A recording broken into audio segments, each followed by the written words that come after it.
أعوذ بالله من الشيطان الرجيم. بسم الله الرحمن الرحيم.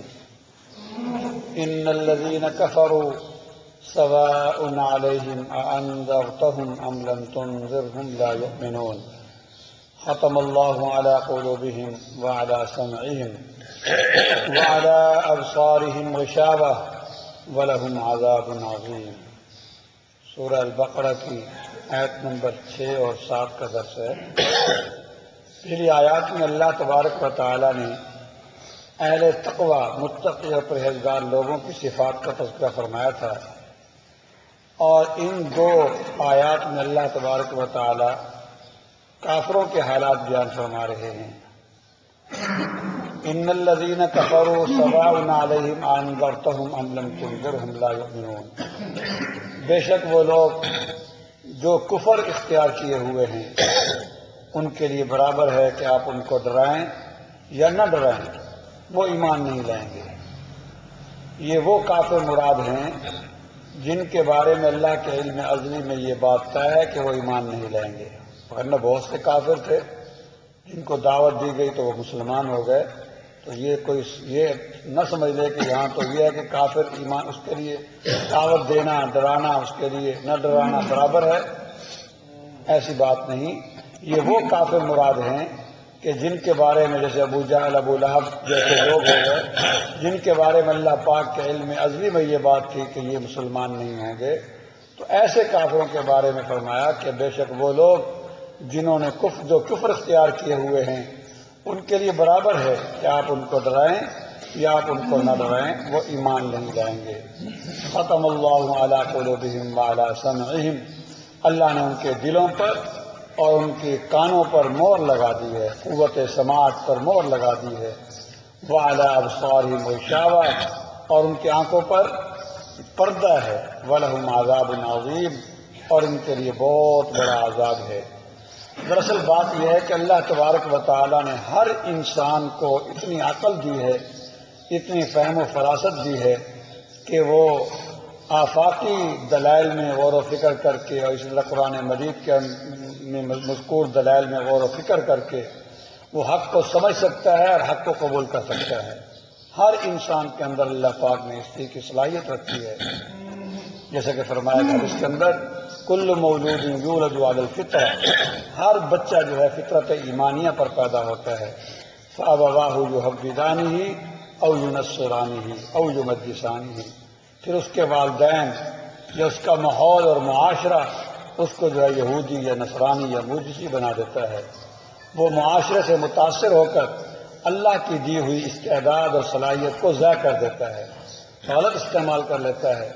وہ حق کو حق جانتا ہے، حق سمجھتا ہے، اس کے سامنے حق اور باطل بالکل واضح ہو چکا ہوتا ہے، لیکن وہ اپنی ضد اور اناد اور ہٹ دھرمی کی بنا پر اس نے یہ پہلے سے وہ فیصلہ کر لیتا ہے کہ میں نے یہ نہیں ماننا، اپنی مذہبی تعصب کی بنا پر یا قومی تعصب کی بنا پر.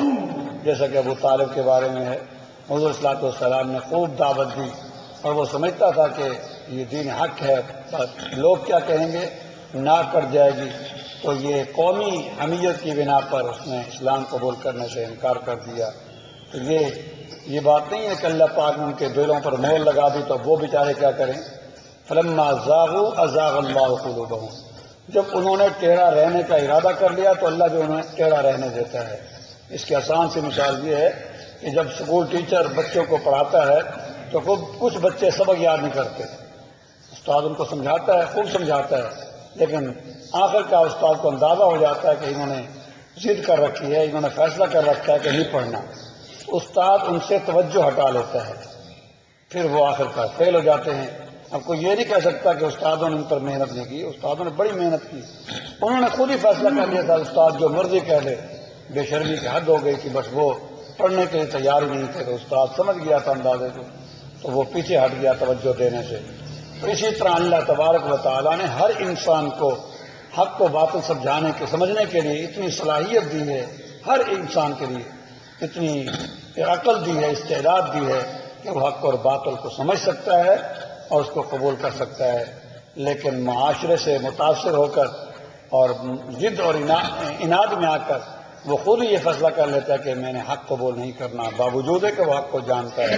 جیسے کہ فرمایا یعرفونہ کما یعرفون ابناءہم، وہ سب کچھ جانتے ہیں، وہ دین حق کو بھی جانتے ہیں، قرآن کے حق ہونے کو بھی جانتے ہیں، آپ کے حق ہونے کو بھی جانتے ہیں، آپ کی رسالت اور نبوت کی حقانیت کو بھی جانتے ہیں، بلکہ اپنے بیٹوں سے بھی بڑھ کر جانتے ہیں. انسان جس طرح جانتا ہے کہ یہ میرا بیٹا ہے، میری اولاد ہے، اس کو پورا یقین ہوتا ہے وہ رسالت کی، آپ کی رسالت کی حقانیت کو، آپ کی نبوت کی حقانیت کو اور دین حق کی حقانیت کو، قرآن کی حقانیت کو اس سے بھی بڑھ کر جانتے ہیں.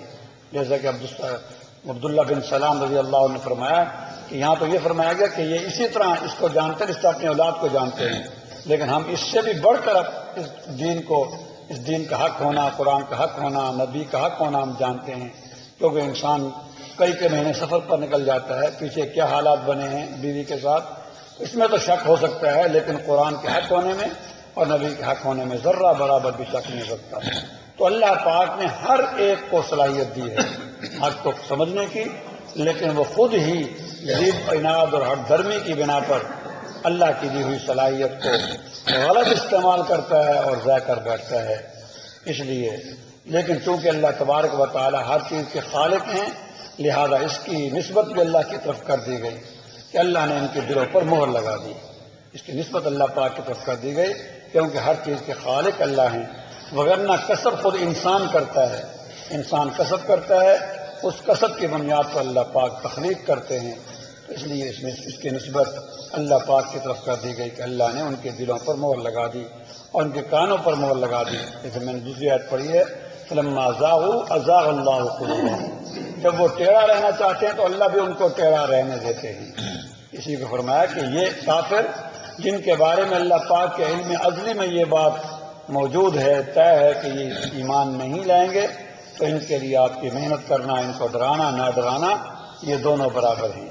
ختم اللہ علی قلوبہم، اللہ نے ان کے دلوں پر، ان کے کانوں پر، قوت سماعت پر مہر لگا دی ہے اور ان کے آنکھوں پر پردہ ہے. سب کچھ دیکھ رہے ہیں، سب کچھ سن رہے ہیں، سب کچھ سمجھ رہے ہیں، جان رہے ہیں، لیکن اس کے باوجود نہیں مان رہے، گویا کہ ان کے آنکھوں پر پردہ آ گیا ہے. جیسے ہم بھی کہہ دیتے ہیں محاورے میں آنکھوں پر پٹی باندھی ہوئی ہے اس نے، حالانکہ پٹی نہیں ہوتی، سب کچھ سمجھ رہا ہوتا ہے. وَلَهُمْ عَذَابٌ عَظِيمٌ، اور آخرت میں ان کے لیے بہت بڑا عذاب ہوگا.